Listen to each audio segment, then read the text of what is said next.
Stay tuned for your 3CR podcast. 3CR is an independent community radio station based in Melbourne, Australia. For more information, visit www.3cr.org.au. Evil minds that plot destruction, sorcerer of death's construction, in the fields of bodies burning,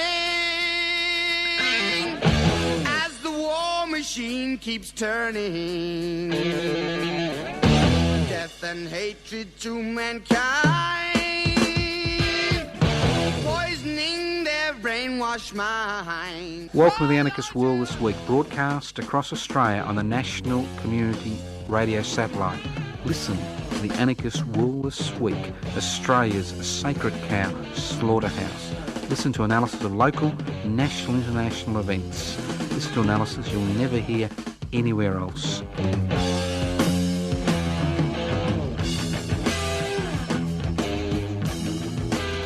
Welcome to the Anarchist World This Week, broadcast across Australia by the Community Radio Network. My name's Joseph Toscano, and I'm hosting today's program via the studios of 3CR in Melbourne, but broadcast nationally on the Community Radio Network, north to south, east to west, up and down and around, and streaming live on 3cr.org.au. The program is podcast.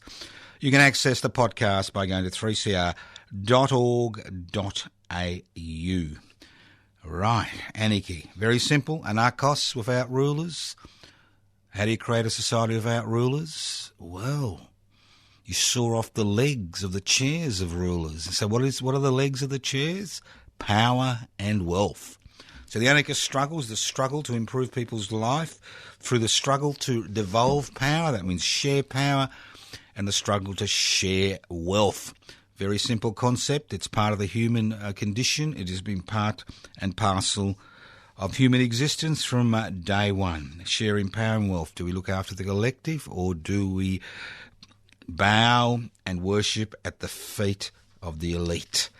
The choice is yours. I made my choice 50 years ago, and I'm not bowing and kowtowing to the elites. But if you wish to do that, and you are happy about royal children and presidents and religious, gurus who promise you the earth, well, good luck to you, but this is not the type of program for you. The Anarchist World This Week is for independent thinkers, people who are willing to get involved in that struggle, or who have been involved in that struggle and now enjoying the fruits of that struggle. All right, let's move on. I'm going to be a bit self-indulgent today. We're going to talk a fair bit about all the activities that the Anarchist Institute and public interest before corporate interests are involved in. I think it's important that we keep these up and running because obviously what we're trying to do is create a parallel society. And although our efforts are minuscule in compared to what's needed, at least they are steps. Now, the first thing I'd like to talk about is the West Papuan Rent Collective. Now, I know West Papua's fallen out of the news since the Indonesian elections have been held, but let's not forget that over 50,000 West Papuan refugees have been pouring out of the hills in West Papua as the Indonesian military has intensified its attacks on the West Papuan independence movement. Now, I have been the convener of the West Papuan independence movement Rent Collective for over 4.5 years. The office, the West Papuan office in Melbourne, is critical to the independence struggle. It's one of the few offices in the world which is able to coordinate activities. The Rent Collective ensures that the rent is paid, and the West Papuan activists in this country and their supporters can actually get on with the struggle of West Papuan independence through the United Nations, through peaceful, non-violent activity. Now, we are in a bit of a pickle, and I keep saying this over the years, but nobody seems to listen, but we are getting to a critical stage. We need more members for the West Papuan Rent Collective. You can either make a one-off donation to the Rent Collective, or you can become a member, and to become a member you need to pay in $1 a day. We don't need your name. We don't need your address. You just walk into a Commonwealth Bank. I'm happy to give you the details, and you can anonymously deposit $30 a month or $360. What this does is pays the rent for the office in Docklands at 838 Collins Street in Docklands. This office is a quasi-embassy for West Papuan independence in Australia. It is an important part of that framework that is required to pursue an independence struggle that has stretched over 60 years, which has resulted in the deaths of over 500,000 West Papuans, and from a population of less than 2 million. That's a huge amount of people that have died in that struggle, and it's a struggle which is ongoing. And those people who think that the West Papuans have Buckleys and none of achieving independence, think about what happened in Timor-Leste. So if you would like to have a look at their website, it's DFAT, D-F-A-I-T, Federal Republic of West Papua.org. DFAT, D-F-A-I-T dot Federal Republic of West Papua.org. If you want to join the Rent Collective, give me a call on 0439 395 489. 0439 395 489. As I said before, you can join the Rent Collective anonymously. So give us a call, join the Rent Collective, keep this office going. The way we are going, we may have to move in the next 12 to 18 months, but you need to get your priorities in order. I mean, people say, oh well. West Papua is less than 60 kilometres from the Australian mainland, less than 60 kilometres. I mean, we all get excited about what's happening in the Middle East and North Africa and, South America, and the list goes on, and Venezuela. But wouldn't it be nice to get excited about what's going on in our doorsteps? One of the longest independence struggle in the history of the world, a David and Goliath struggle. And if there's one group that actually needs support, it's the West Papuan independence movement. So we encourage you to join the Rent Collective and give practical, physical support so that they can actually continue their struggle in this country and around the world and in West Papua. You're listening to The Anarchist World this week, broadcast across Australia via the Community Radio Network. Great present to give to an old person who's seen it all, got everything. Give him say, look, I've joined the West Papuan Rent Collective on your behalf for the next 12 months. I've put in my $365. Here's a certificate stating that, and bingo. For the cost of a few packets of cigarettes, 20 or 30 pizzas, 20 or 30, takeaway meals, you can actually support one of the most important struggles on the planet today. Let's move on. Steps to a Home campaign. Now, since December 2016, I've been involved in the struggle to raise the profile of public housing in the state of Victoria and the rest of Australia, obviously, with many other people. And it's been one of the most difficult struggles possible. And I'll tell you why. Because the usual people you would expect to see line up behind you are nowhere to be seen. And it's basically up to a few marginalised groups to actually continue and conduct this struggle. And it's very simple why. The Victorian Labor government has big plans for the public housing sector. It wants to privatise them. It has big plans, and it's already embarked on that course. And although our campaign caused them a little bit of discomfort before the last state election, and the Housing Minister was transferred to another ministry, Mr Foley, and the government did promise at the eve of the election to build another 1,000 public housing units over 4 years, believe it or not. The struggle basically stopped when the Victorian government won an exceptionally good mandate in the lower house. So since then we have continued to conduct this struggle under the Public Housing Everybody's Business logo, as well as defend and extend public housing, but mainly under the Public Housing Everybody's Business logo. And we have a very simple solution to the housing crisis. Now, public housing is everybody's business. It's not just people who are dirt poor, who are homeless, who are couch surfing, who are sleeping rough. It's everybody's business, the business of people who are renting. It's the business of people who have got a mortgage. It's the business of people who've got their own home. And believe it or not, it's the business of investors. Because the security which is afforded in a public housing situation gives people and their children the ability to develop themselves to their fullest potential. The re-election of the Victorian Labor government, with an increased majority in the lower house and a favourable crossbench in the upper house Legislative Council, has opened the door for the government to fully privatise public housing in the state.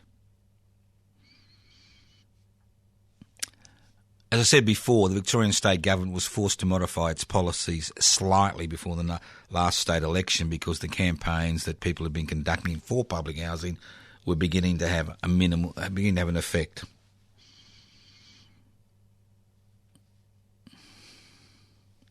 Public housing is for everybody who can't afford to buy a house. It's very simple, or a home. Because during the past 2 decades, the ideology behind public housing, and remember it is a political ideology, has been radically altered. When public housing was first introduced after the Second World War, as a result of servicemen and women coming back from service and finding they were homeless. If you don't believe me, look at the tent cities in the MCG and the Botanical Gardens in Victoria, which I'm aware of. This pressure led to the creation of a public housing sector which was based on the idea that if you could not afford to buy a home, that you could enter a public housing estate or unit for 25% of your income.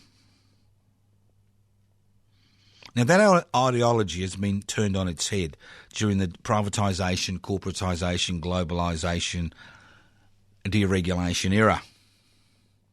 And we now see organisations which have long championed the need for public housing now throwing their hat in the ring to get a little bit of money for their organisations to get on the ground floor to benefit, these organisations to benefit from the privatisation of public housing.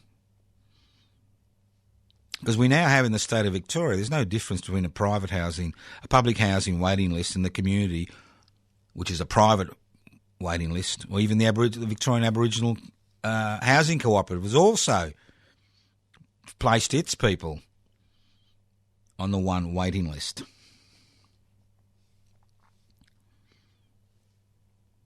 Now, last financial year, the Victorian state government was able to rake in over $6 billion in land tax, so in stamp duty revenue. This is the tax you pay if you're in the lucky position to be able to afford to buy a home. And you don't pay that stamp duty over time. You don't pay that stamp duty once you've paid off your home or your unit. You pay that stamp duty before that contract is finalised. It is part of that contract. You don't pay the stamp duty, you don't get your home. It's that simple. So it's guaranteed income for the government. Now, a simple solution to the current housing crisis, and it is a crisis when people are spending 30, 40, 50% of their income on rent or mortgage repayments, because that means that there isn't enough disposable income, especially in a period where there is no wage growth and social security benefits has basically remained stable, haven't increased, except, due to CPI. it's essential that that money is freed up so people can actually act as a stimulus for the economy. Now, I know I'm sounding like an economist now, but it's simple. So if you've got a strong public housing sector, you provide secure, stable housing for a fixed amount, 25% of a person's income, which resolves the homeless crisis. You've got the potential for people who are now paying rent who will never be able to buy a home to actually go into public housing. And you've also got the potential to use public housing as a mechanism via which people initially move into public housing, then maybe be in a position to even buy that public housing and move on as far as their housing situation is concerned.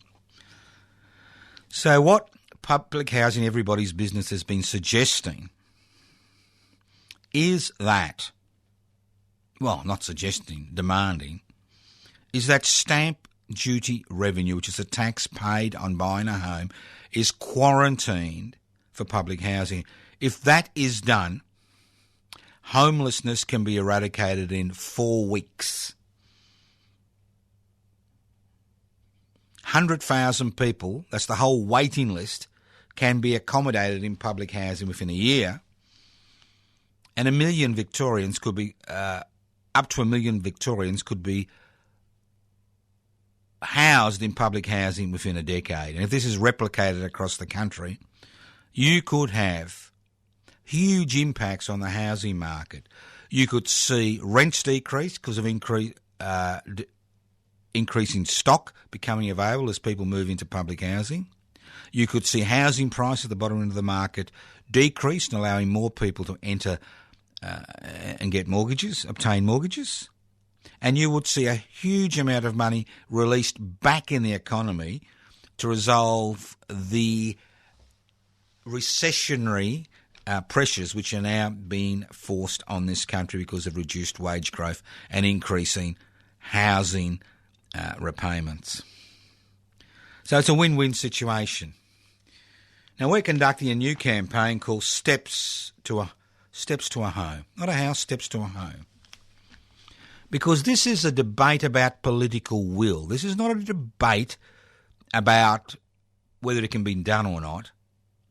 You don't have to build multi-storey apartments everywhere. You can actually spot purchase across the state and across the country. Purchase established homes to accommodate people. It's a matter of political will. In Victoria, there are 88 members of the Legislative Assembly and 40 members of the Legislative Council. Every single member is a member of a political party. There are no independents. Although there could be one independent who's broken away from the Justice Party in the Legislative Council. They're all members of political parties. And instead of having a half a dozen or 2 dozen or 3 dozen or 100 or so people at the weekly rallies on the steps of the Victorian Parliament House, the next rally will be at 8 a.m. on the 15th of May. That's Public Housing Everybody's Business. Go to the Facebook page, Public Housing Everybody's Business, to find out what's happening in May and June. The reality is that if you had 10,000 people there every week, it wouldn't take long for those 88 members in the Legislative Assembly and the 40 members in the Legislative Council to realise there was so much political pressure being placed on them for them to pass legislation to expand the public housing sector. It can be done. It can be done. It means feet on the ground. It doesn't mean clicking a like button on the Public Housing Everybody's Business Facebook page. Doesn't mean becoming a friend. It's about feet on the ground. Now, in order to build up this campaign, this is a 4-year campaign. We're not going to go away. This is a 4-year campaign. In order to build up this campaign, we'll be conducting a 24-hour vigil during the winter solstice, which is the 21st of June, which is the coldest and the shortest, well, theoretically the coldest, but it is the shortest day of the year, to highlight the plight of people who are battling to stay in accommodation today. 24 hours, midnight to midnight. It's a Friday. Come and join us. So if you go to the Facebook page, Public Housing Everybody's Business, or go to the Defend and Extend Public Housing Facebook page, you'll get information. But again, this campaign will go on. Whether it succeeds or not basically depends on the people of Victoria and the people of Australia. If people get involved, the campaign will succeed.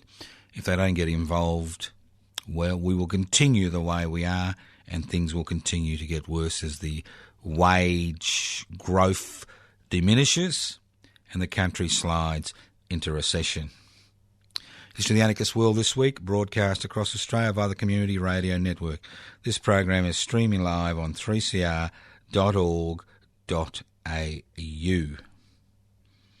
Law Week. Do you know it's Law Week? Yep, Law Week in the state of Victoria, not the rest of Australia. I assume every other state has its Law Week. But I'd just like to call out. I'd like to make a statement about the first people who set up a free legal aid centre in this country. People who've been written out of the history of the legal aid history books, of the history books of this country. People I knew personally, most of whom have died. In 1971, the Collingwood 3 store, which had been set up by the anarchists involved with Dingo, an anarchist newspaper in Melbourne, established the first 3 legal aid centre in Australia. That's right. Anarchists set up the first 3 legal aid centre in this country. And I'd just like to put it on the public record. The people from the Collingwood 3 store at 42 Smith Street in Collingwood in 1971 set up the first 3 legal aid centre as part of the services which are offered by the Collingwood 3 store. The 3 store was based on the principle you took what you needed and left what you didn't.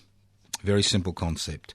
Wasn't based on bartering, wasn't based on exchanging shekels or tapping a card, which didn't exist in 1971, but that's what it was based on. So just like to remind people who are going to go to events during Law Week about the pivotal role anarchists in Melbourne played in establishing 3 legal aid. And it's quite almost 50 years later, 40 years later, it's sickening to see. Well, it's actually almost 50 years later. It's sickening to see how the concept of free legal aid has been throttled by successive conservative and reactionary governments at the federal and state level. And we've now got the situation where, unless you're facing, exceptionally serious criminal charges, that the chance of getting legal aid are none. Which, during Law Week, we need to remember means that the courts are clogged with people trying to defend themselves who don't understand the ropes. The people who are innocent could be found guilty because they don't actually have any legal to defend them. And that justice becomes the sole property of the rich. Look at Mr. Clive Palmer, who is trying to buy a Senate seat, and most likely will buy a Senate seat with the help of Liberal Party preferences, who faces potential serious charges regarding the way he has been managing some of his extensive corporate empire, and how he can actually use the legal system, legally of course, legally used like that, tautology, how he can use the legal system to put the day of reckoning beyond, reach. Now, it's quite interesting to see that outside the United States of America, Australia now has the highest incarceration rate per head of population than any country in the Western world, because we are relying more on incarcerating people than actually trying to resolve issues which lead to people being involved in criminal activity which basically affects themselves and the people around them. So it's an extraordinary situation we find ourselves in Law Week, where the law has now once again become the preserve of the rich and powerful. Listen to the Anarchist World This Week, broadcast across Australia via the Community Radio Network. Now, those of you who are wondering why I'm not saying much about the federal election, well, I'm not saying much about the federal election for a number of reasons. One, this is the first federal election since 1988 I have not been a candidate in, and I made a conscious decision not to be a candidate in this federal election, and I've stood, as an independent, both in the upper house, that's the Senate, and in the federal legislative House of Representatives, the lower house. And I've basically, after many, many years, come to the conclusion that unless you're a high-profile independent with lots and lots of money behind you, the chances of people being elected are minimal. And it's the political parties that dominate the parliamentary process or representative democracy in this country. And since late 2015, I've been involved with public interests before corporate interests, which is a political party and an action group. It's both political party and action group, which wants to put the interests of the many before the interests of the few. Public interests before corporate interests. Now, if you want to go to their website, PIBCI.net, PIBCI.net, you can actually see the extent of the ideas and activities of public interests before corporate interests. Now, we've got a dilemma. For the last 12 months, we've been hovering around 400 members in the party who are on the electoral roll. That's around 400. In order to be registered as a federal political party, we need 150 members on the electoral roll to become registered as a federal political party. And although we'll be making a push in the next month or so to increase that membership, it's now up to you whether we go ahead or not, because without the necessary numbers, we'll never be able to be registered as a federal political party. And if you can't register as a federal political party, well, your chances in the parliamentary elections of actually influencing debate, not actually being elected, but influencing debate are minimal. So I encourage you to go to PIBCI.net, have a look at the application form and join. If you're not on a computer, you can always write to us at Post Office Box 20, Parkville 3052, Post Office Box 20, Parkville 3052 for application forms, or you can download them from PIBCI.net. And those of you who have already pre-voted for this federal election, who've seen the Senate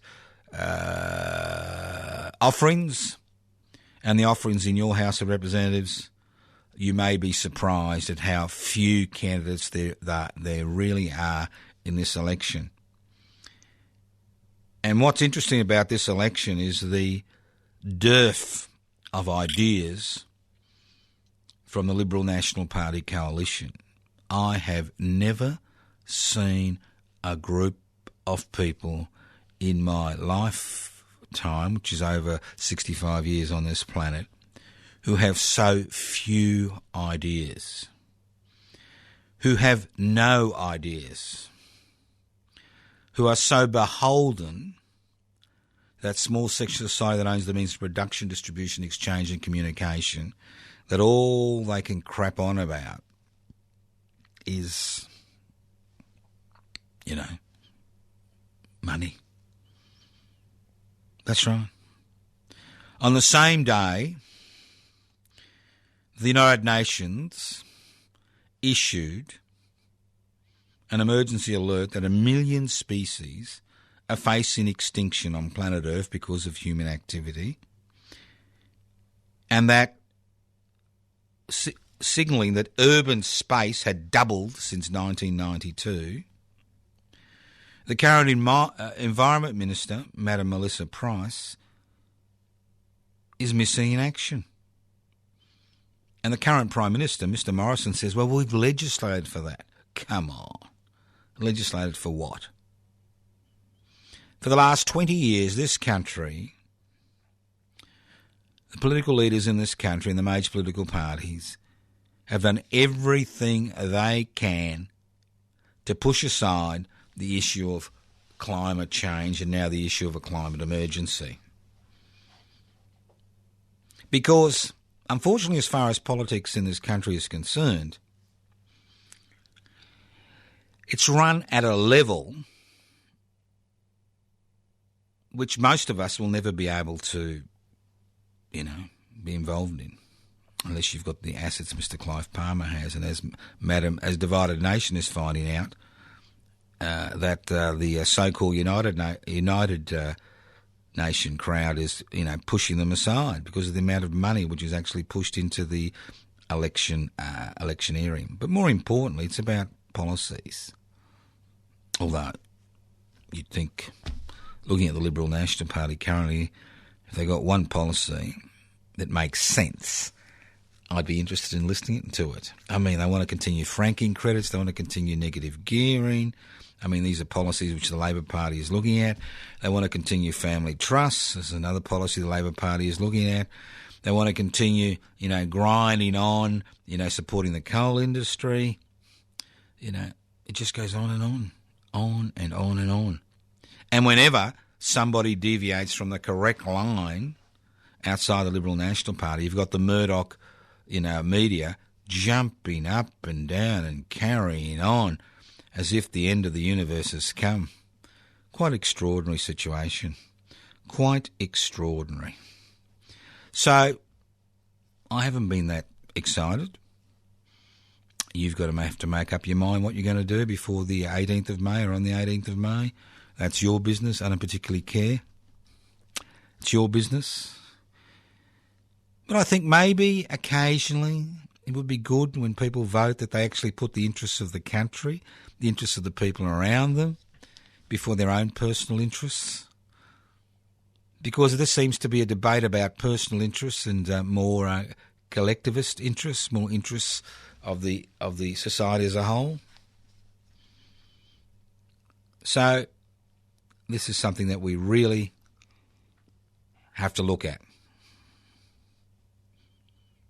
So if you're voting, you make your choice, how you feel fit, but maybe occasionally think about things bigger than you, because we all need to think about things that are a little bit bigger than us, because if we don't, well, that means is that we never progress as a society. Society is not a collection of individuals. Society is a collection of people for a common goal.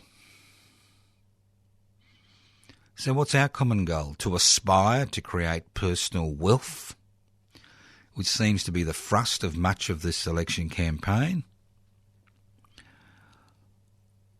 Or is our common goal to aspire to create an environment where everybody can actually develop themselves to their fullest potential in the safest environment possible? So it is a matter of conflicting ideological concerns. Don't let anybody tell you it isn't. On the one hand, we have that small section of society that owns the means of production, distribution, exchange, and communication, dominating political debate, setting the parliamentary agenda, ensuring that the issues that are first and foremost in people's minds are those issues which have an impact on their profits? Or do we look at individuals and political parties that provide a different story, a different narrative? The issue is yours. Listen to The Anarchist World This Week, broadcast across Australia on the Community Radio Network. This program is streaming live on 3cr.org.au. My name's Joseph Scarn. If you've got any complaints, send them to me. You can write to me at Post Office Box 20, Parkville 3052. You can email me at anarchistage@yahoo.com. You can join the West Papuan Rent Collective today. Give me a call on 0439 395 489 and I'll send you out the necessary material. You listen to the Anarchist World This Week, broadcast across Australia via the community radio network. Now, I've been following the Israel-Falu debate and committee hearing for some time now, and I'm a little bit concerned. Now,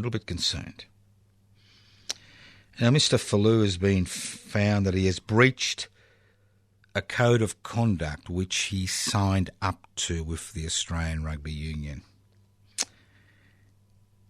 My concern is that there are all these codes of conducts are everywhere. When you enter a job, you sign a code of conduct. When you acquire a service, you may have to sign up to a code of conduct. Now, when Mr. Falu said that atheists, as well as drunkards and adulterers and homosexuals and would burn in hell, he was basically referring to the Old Testament and what's in the Old Testament. And we've recently had an important High Court case, which I don't think a decision has been handed down in, where a federal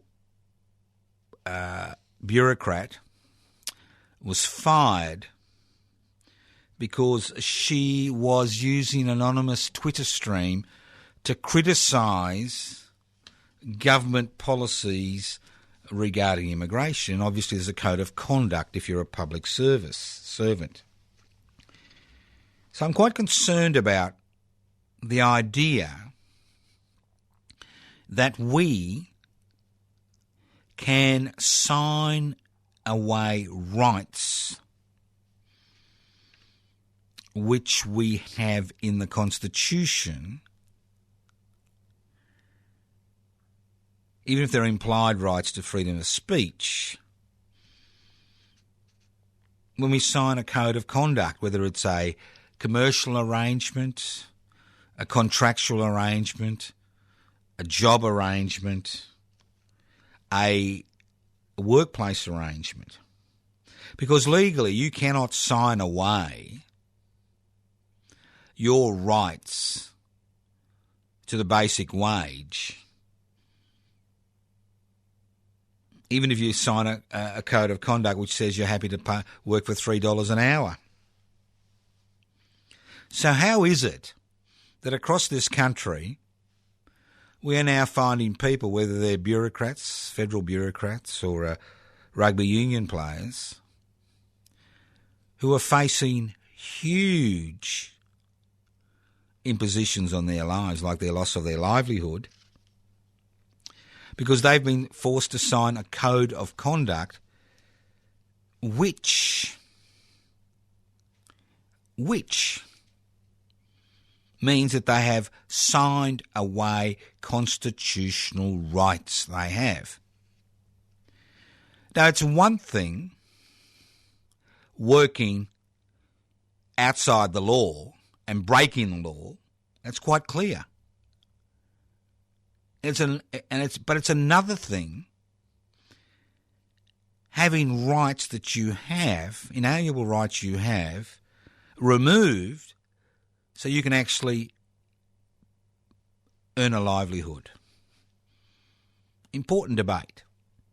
Very important debate. So don't get caught up in the hullabaloo. The hullabaloo is, how can it be that we can sign away implicit, implied constitutional rights in order to hold down a job? Obviously, with whistleblower protection legislation, people have come to the understanding that, whistleblowers need protection. So I'm not willing to sign a code of conduct which denies me my right to my implied constitutional freedom of speech. And I've lived my life like that for the last 50 years since I've been in the workforce. And that's why I'm in private practice, sole practitioner. And that's an issue that each and every one of us who are in the workforce faces. And we now may face the issue of having to sign a code of conduct which denies us constitutional rights in order to receive social security benefits. A little bit like people having their social security payments quarantined by the state, irrespective of whether they've got a track record of being able to look after themselves or not. Because if I, as a medical practitioner, want to section somebody, that means rule them invalid because of a psychiatric illness, they do have a right of appeal. It's not something which is done willy-nilly. There are all these protections in law to protect people from having their rights because they're ill removed. But it now seems that it's open season on anybody seeking employment, that they must give up constitutional rights in order to get a job. Quite an extraordinary situation we find ourselves in.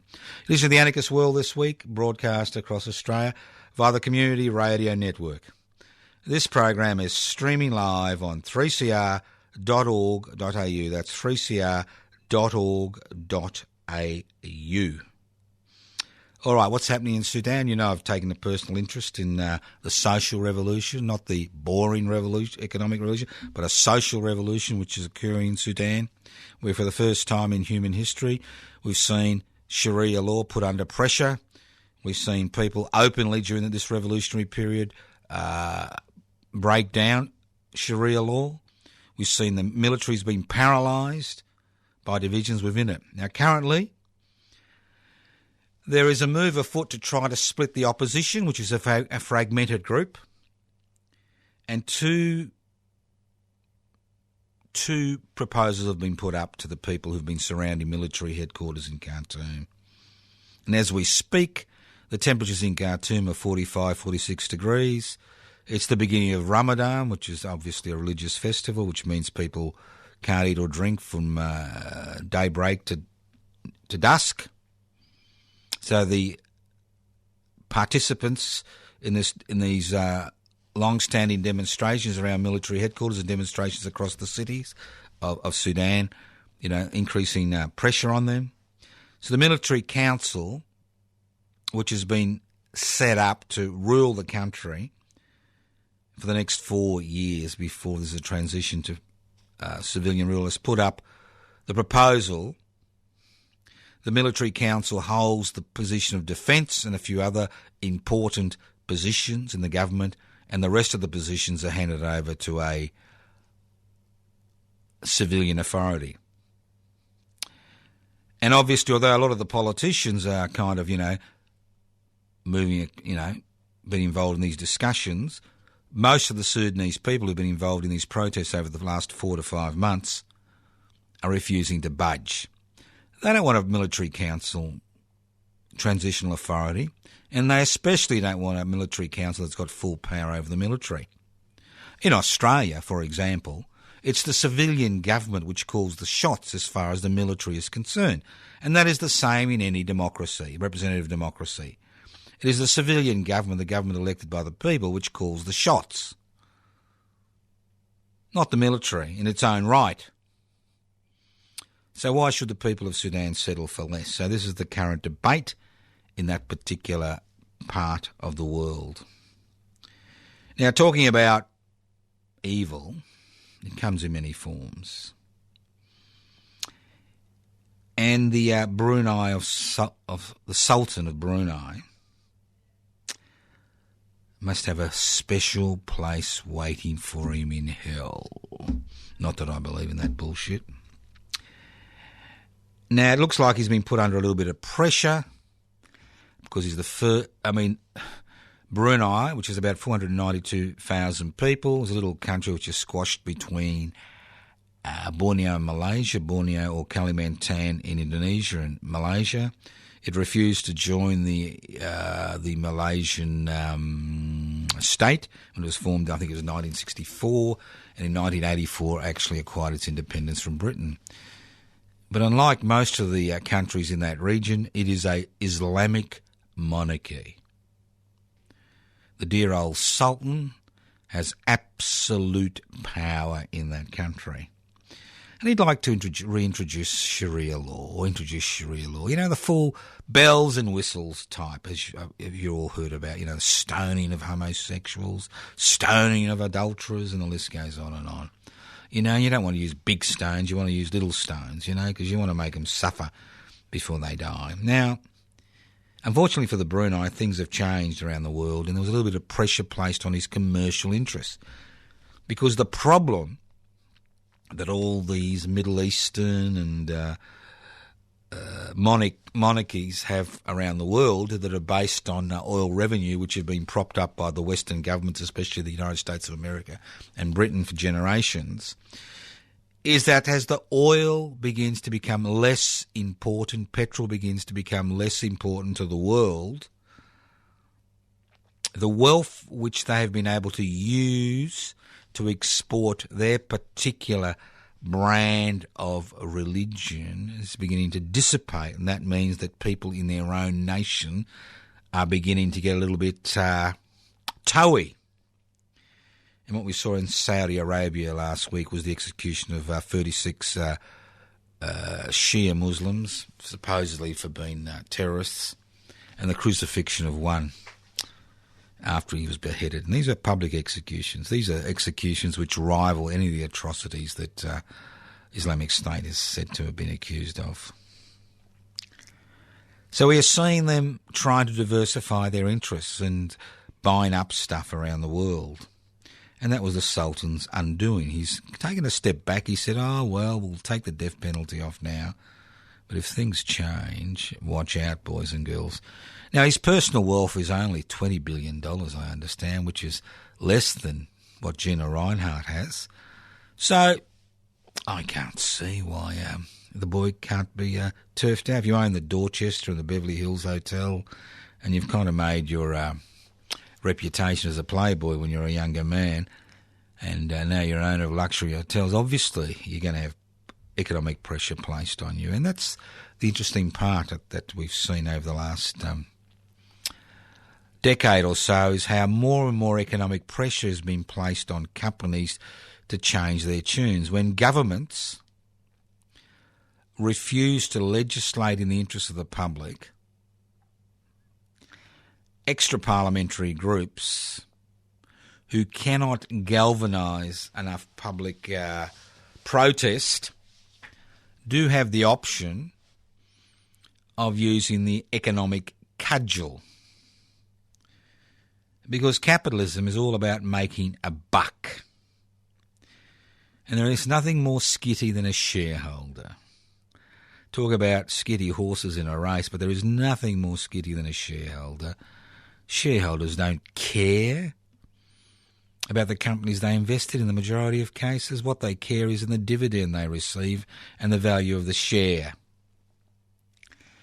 And if economic pressure is placed on companies to change their tune and divest themselves of tobacco and coal, and be more friendly towards different groups in the community, well, in order to ensure, if they're publicly listed, to ensure they've got enough cash to expand and survive and expand, well, they need to change their tune. And we've seen the environmental movement and the green movement put more and more pressure on large corporations to change their anti-environmental policies.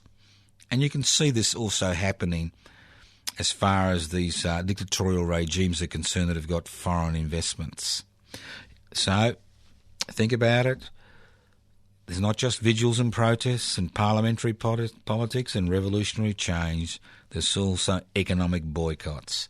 Very effective in a capitalist society, exceptionally effective in a capitalist society, especially with a publicly listed company which relies on shareholder funds in order to continue to survive. So, if you do have investments, maybe some listeners do, and some of you have them inadvertently because you've got a superannuation fund, take the time to find out what they're investing in. And if you don't like what they're investing in, pull out your funds and go to another fund that's actually more ethical as far as its investment portfolio is concerned. Why should your retirement be the product of somebody else's ruin? Think about it. Listen to the Anarchist World This Week, broadcast across Australia via the Community Radio Network. Now, talking about important days, there's another important day coming up. Reconciliation is coming up. It'll last from Reconciliation Week from the 25th, 26th of May to the 3rd of June. And we've always promoted Reconciliation Week. This year, Mabo Day will be celebrated here in Melbourne on the 3rd of June at midday, which is a Monday, midday the 3rd of June at Federation Square, 12 till 1. Come and join us, Federation Square, 12 till 1. Mabo Day. Put that in your diary. As I said before, there's lots of things happening, things that are organised. Because, see, what we're trying to create is not just people who say no, the Knights of No. What we're trying to create is movements which celebrate the past and which celebrate pivotal moments in this nation's history. We celebrate pivotal moments in this nation's history, like the 3rd of June when the High Court of Australia in 1992 decided by a 6-1 majority that Indigenous Australians had rights to lands in law because of their prior occupation of this land. We celebrate Eureka Day, the 3rd of December, because Eureka Day was the day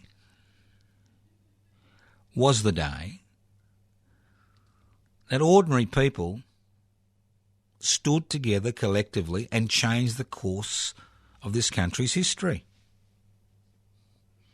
And we celebrate the 20th of January, the day Tanaminoa Morbohina were hung for having the audacity to resist white colonisation.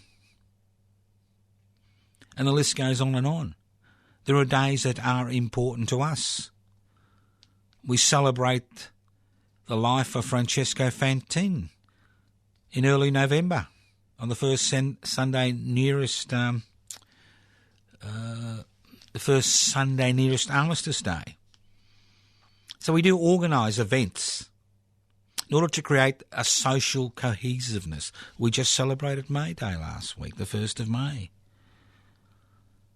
So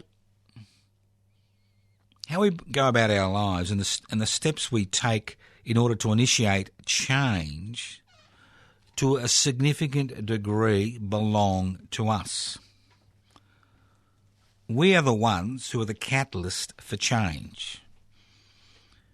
I mean, 10 million people, 12 million people can vote at the election on the 18th of May, and we can have a new government or the old government back in power. But that's going to make little change to the day-to-day activities of most people's lives. So it's individuals combining with other individuals which eventually take issues from the margins to the mainstream.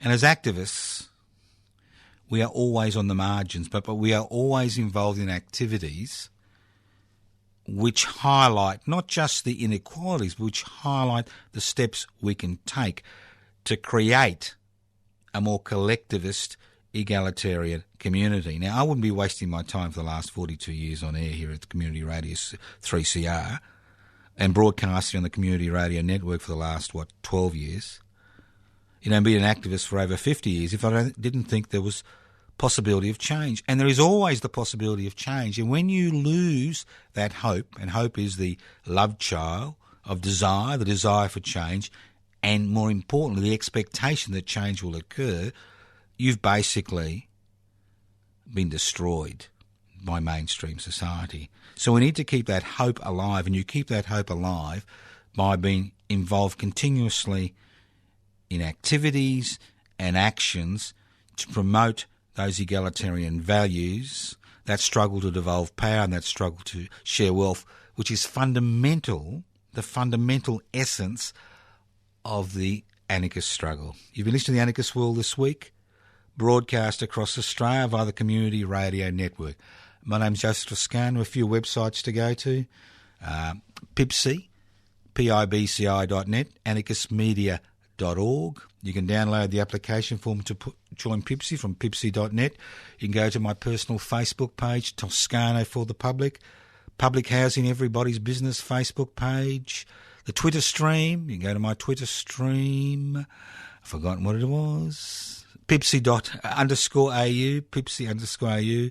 You can go to the YouTube channel, Public Interest Before Corporate Interest, and see me on the flesh, wear sunglasses, and take a Stemetil before you look at that.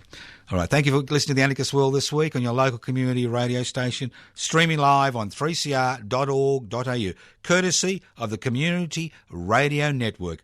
This program has been coming to you from the studios of community radio station 3CR in Melbourne, and you can also write to me. I always enjoy letters at Post Office Box 20, Parkville 3052. That number again, 0439 395 489. Ring now. Join the West Papuan Rent Collective. Get involved in that. Evil minds that plot destruction, sorcerer of death's construction, in the fields of bodies burning, as the war machine keeps turning, death and hatred to mankind, poisoning their brainwashed mind. Welcome to the Anarchist World This Week, broadcast across Australia on the National Community Radio Satellite. Listen to the Anarchist World This Week, Australia's sacred cow slaughterhouse. Listen to analysis of local, national, international events. Listen to analysis you'll never hear anywhere else.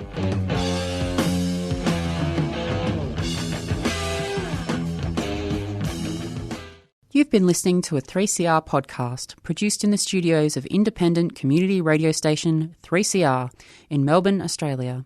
For more information, go to allthews.3cr.org.au.